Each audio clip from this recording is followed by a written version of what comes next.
नमस्कार, welcome to ज्ञान दर्शन। आज हम इस सेशन में बात करेंगे सेविंग और इन्वेस्टिंग की। मेरा नाम सिमरनजीत सिंह है और आज के इस कार्यक्रम में हम सेविंग और इन्वेस्टिंग के बारे में चर्चा करेंगे। आइए सबसे पहले एक बार जानते हैं कि सेविंग और इन्वेस्टिंग बेसिकली क्या है और हमें कब सेविंग करनी है, कब हमें इन्वेस्टिंग करनी है, इन दोनों के बीच में डिफरेंस क्या है और कुछ tips regarding saving and investing. सबसे पहले एक बेसिक डिफरेंस पढ़ते हैं, समझते हैं सेविंग और इन्वेस्टिंग के बीच में। सेविंग हम तब बोलते हैं जब हम किसी ऐसे ऑप्शन में पैसा डालते हैं जो हमें एक इन्फ्लेशन रेट से कम या इन्फ्लेशन रेट जितना रिटर्न देता है। इन्फ्लेशन रेट का मतलब है महंगाई दर। तो अगर हमें महंगाई, जैसे कि महंगाई दर अगर 5% है या 6% है, तो कोई भी ऐसा ऑप्शन जो मुझे 5% या उससे कम इंटरेस्ट रेट देगा उसको मैं सेविंग कहूँगा।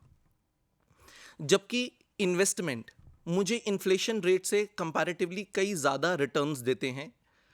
तो सेविंग और इन्वेस्टिंग के बीच में ये एक बेसिक डिफरेंस है। आइए कुछ और छोटी बातें डिफरेंस की इनके बीच में जानते हैं। सबसे पहली बात यह है कि जो सेविंग है उसका पर्पस है, उसका इंटेंशन होता है शॉर्ट टर्म। शॉर्ट टर्म से मेरा अभिप्राय है कि जैसे आपने अपने कोई एसेट परचेज करना है, या आपने कोई फ्यूचर कंटिंजेंसी को मीट करना है, या आपने ट्रैवल के लिए कोई आपने शॉर्ट टर्म पर्पस के लिए आपने कुछ अपने पैसे की रिक्वायरमेंट है, तो शॉर्ट टर्म फंड्स की जब भी रिक्वायरमेंट होती है तब हम सेविंग करते हैं।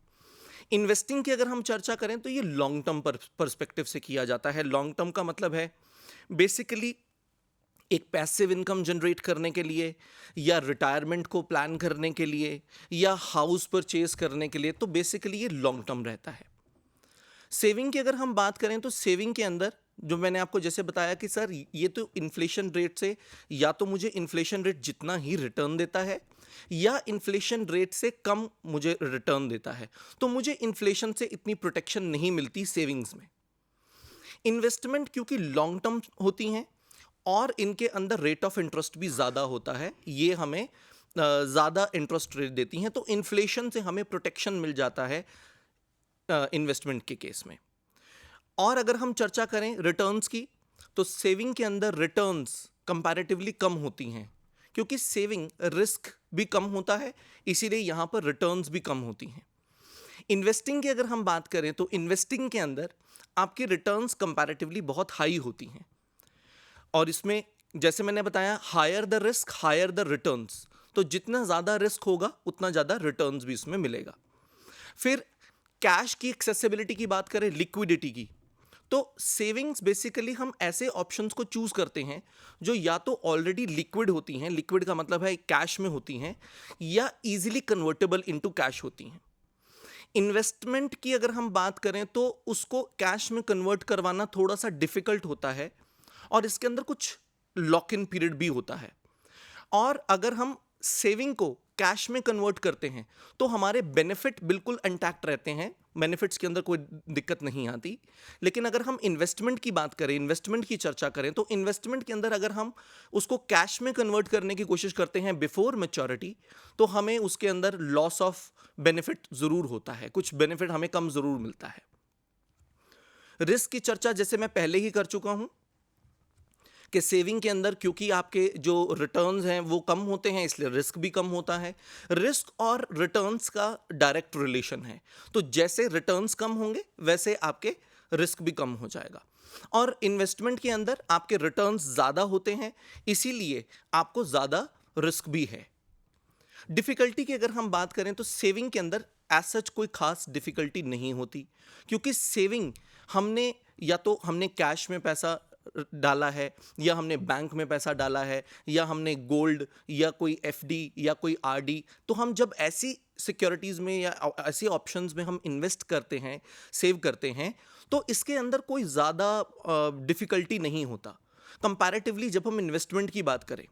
इन्वेस्टमेंट के लिए या तो मुझे एजुकेट करना पड़ेगा खुद को उसके लिए, या मुझे किसी एक्सपर्ट की ओपिनियन लेनी पड़ेगी, एक्सपर्ट की राय लेनी पड़ेगी। तो दोनों ही केसेस के अंदर डिफिकल्टी लेवल जो है इन्वेस्टमेंट में ज़्यादा होता है। और लास्ट पॉइंट अगर हम चर्चा करें तो वो है एक्सपेंसिव, कि सेविंग जो है वो ज़्यादा एक्सपेंसिव नहीं है, क्योंकि अगर मुझे कैश रखना है उसमें कोई एक्सपेंस नहीं, कोई कॉस्ट नहीं कैश रखने की।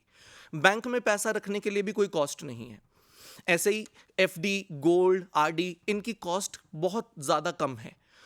लेकिन अगर मैं बात करूं इन्वेस्टिंग की, तो इन्वेस्टिंग की कॉस्ट होती है, जैसे मैंने आपको बताया कि हमें किसी एक्सपर्ट की ओपिनियन लेनी पड़ती है, किसी एक्सपर्ट से राय लेनी पड़ती है, तो इसलिए एक्सपर्ट फीस चार्ज करता है, तो अकॉर्डिंगली उसका जो है एक्सपेंस आ जाता है।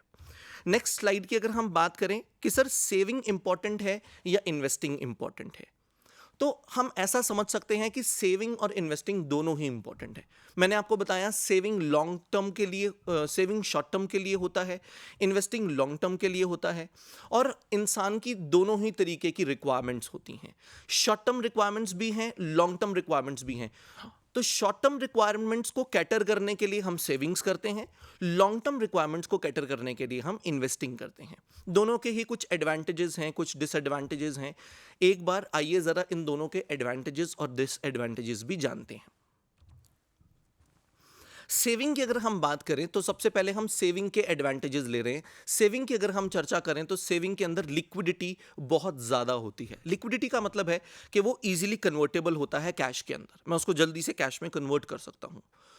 दूसरा इसका बेनिफिट ये है कि इसके अंदर हमें फाइनेंशियल फ्रीडम मिल जाती है, क्योंकि हम पहले से ही अपनी शॉर्ट टर्म रिक्वायरमेंट्स को आइडेंटिफाई करके अपनी शॉर्ट टर्म रिक्वायरमेंट्स के लिए हम अपनी सेविंग्स कर सकते हैं।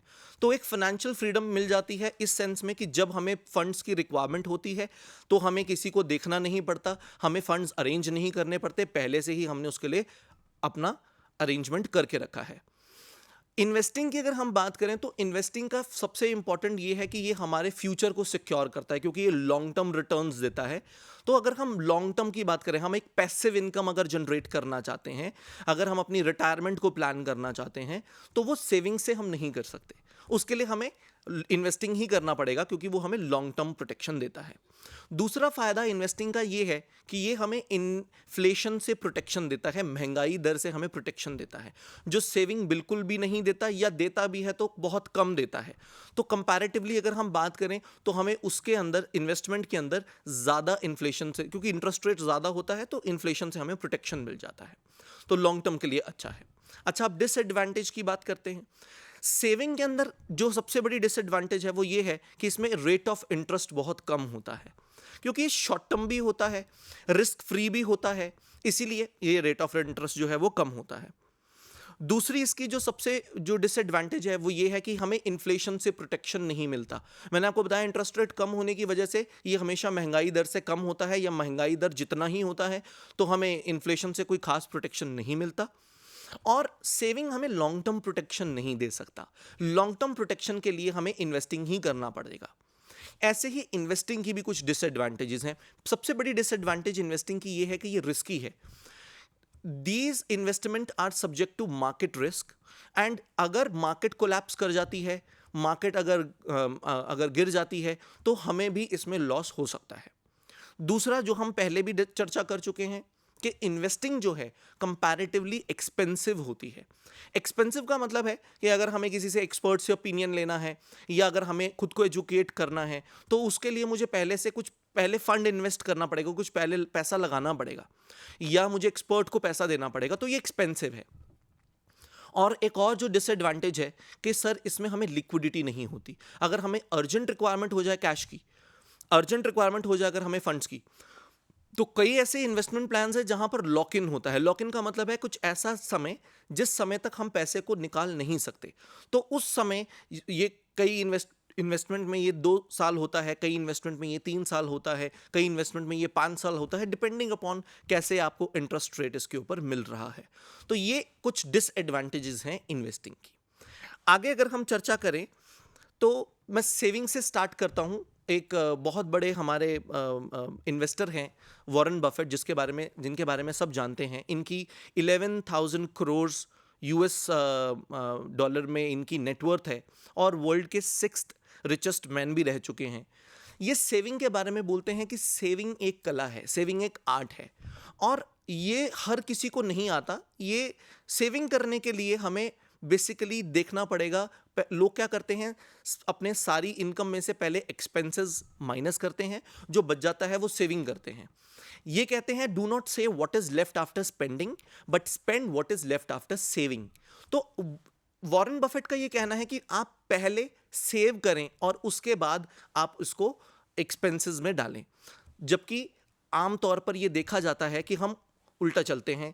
पहले हम एक्सपेंसेस अपने सारे के सारे पूरे करते हैं और उसके बाद जो पैसा बच जाता है तब हम सोचते हैं, मतलब हम इसको लास्ट रिजॉर्ट रखते हैं। तो प्रायोरिटाइज करना पड़ेगा। तो सबसे पहली चीज़ जो है सेविंग के बारे में वो ये है कि आपको एक अपना टोटल इनकम का एक पेपर लेना पड़ेगा और उस पेपर पे आपको अपनी टोटल इनकम लिखनी पड़ेगी। जब मैं बोलता हूँ टोटल इनकम तो इसमें सारी इनकम इंक्लूड हो जाती है, चाहे वो इनकम आपको सैलरी से आती है, चाहे वो इनकम आपको रेंट से आती है, चाहे वो इनकम आपको बिजनेस से आती है या किसी और अदर तरीके से आती है। वो सारी इनकम को आप एक पेपर पे लिख लीजिए जो आपको आती है। दूसरी चीज, आप जितने भी आपके फिक्स्ड और वेरिएबल एक्सपेंसेस हैं, देखिए फिक्स्ड एक्सपेंसेस का मतलब है जो होंगे ही होंगे, जैसे रेंट हो गया, जैसे आपकी फीस हो गई, अगर आपके बच्चे हैं तो बच्चों की फीस एक फिक्स्ड एक्सपेंस है। ये सारे फिक्स्ड एक्सपेंसेस। और वेरिएबल एक्सपेंसेस का मतलब जैसे इलेक्ट्रिसिटी बिल है, जैसे मोबाइल बिल है, जैसे फूड है, ग्रोसरी आइटम्स हैं, ये सब वेरिएबल आइटम्स हैं। तो आपके जितने भी फिक्स्ड एक्सपेंसेस हैं और वेरिएबल एक्सपेंसेस हैं वो सारे एक जगह पर लिख लीजिए। टोटल इनकम में से जब आप अपने फिक्स और वेरिएबल एक्सपेंसेस को माइनस कर देंगे तो जो भी आपके पास बचेगा दैट इज योर सेविंग। अब अगर आपके पास कोई अमाउंट नहीं बचता, अगर आपकी टोटल जो इनकम है उसमें से जब आप एक्सपेंसेस माइनस करते हैं तो कोई भी अमाउंट अगर नहीं बचता या अगर बहुत कम अमाउंट बचता है तो फिर हमें अपने एक्सपेंसेस को देखना पड़ेगा, हमें अपने एक्सपेंसेस को रिड्यूस करना पड़ेगा। बिकॉज सेविंग किए बिना हम अपनी फ्यूचर कंटिजेंसीज, सेविंग किए बिना हम अपनी फ्यूचर रिक्वायरमेंट्स को पूरा नहीं कर सकते। तो एक नेक्स्ट स्लाइड पे हम चलते हैं कि सर हमें कैसे करना है। हमें एक बजट प्रिपेयर करना है विच इज ऑलवेज एडवाइज्ड। कई सारे लोग बजट इसलिए नहीं बनाते कि ये एक टीडियस जॉब है, इसमें बहुत समय लगता है, सारी इनकम लिखो, सारे एक्सपेंडिचर्स लिखो। लेकिन जब तक आपको आपके एक्सपेंसेस के बारे में नॉलेज नहीं होगी तब तक आप उनको मॉनिटर नहीं कर सकते, आप उनको कम नहीं कर सकते। कई सारे लोगों को तो एक सबसे बड़ी प्रॉब्लम ये फेस करनी पड़ती है कि उनको ये ही नहीं पता होता कि उनकी इनकम एक्चुअली जा कहाँ रही है, उनके कौन कौन से एक्सपेंसेस हैं। तो अगर हम एक्सपेंसेस को कट डाउन करना चाहते हैं, अगर हम एक्सपेंसेस को रिड्यूस करना चाहते हैं तो हमें सबसे पहले एक्सपेंसेस को आइडेंटिफाई करना पड़ेगा। हमें जानना पड़ेगा कि हम कहाँ कहाँ पे एक्सपेंसेस करते हैं और अकॉर्डिंगली फिर हम उसको कट कर सकते हैं। तो हमें क्या करना चाहिए, हमें एक बजट बनाना चाहिए और हमें एलोकेशन कर देना चाहिए। हमें देख लेना चाहिए कि हम ग्रोसरी पे कितना स्पेंड करेंगे, हम फूड आइटम्स पे कितना स्पेंड करेंगे, हम अगर बाहर जाना चाहते हैं ट्रैवल के लिए तो हम उस पे कितना स्पेंड करेंगे और अलग अलग आइटम्स पे हम कितना स्पेंड करेंगे। So we have to allocate a budget और हमें पूरे महीने में कोशिश करनी है कि हम उस बजट को ध्यानपूर्वक हम उसको फॉलो करें। कहीं ऐसा ना हो, क्योंकि अक्सर ऐसा देखा जाता है कि हम बजट्स बना तो लेते हैं लेकिन बजट को अल्टीमेटली फॉलो नहीं करते और बजट को कई एक्सीड कर जाते हैं। तो उसका भी हमें ध्यान रखना पड़ेगा अगर हम सेविंग को इंक्रीज करना चाहते हैं, अगर हम सेविंग के अमाउंट को बढ़ाना चाहते हैं। तो सबसे इंपॉर्टेंट एक ये है कि जब हम बजट प्रिपेयर करते हैं तो सर कहीं हम ऐसा तो नहीं करते कि हम मिजरेबली जी रहे हैं। तो ऐसा नहीं है, हमने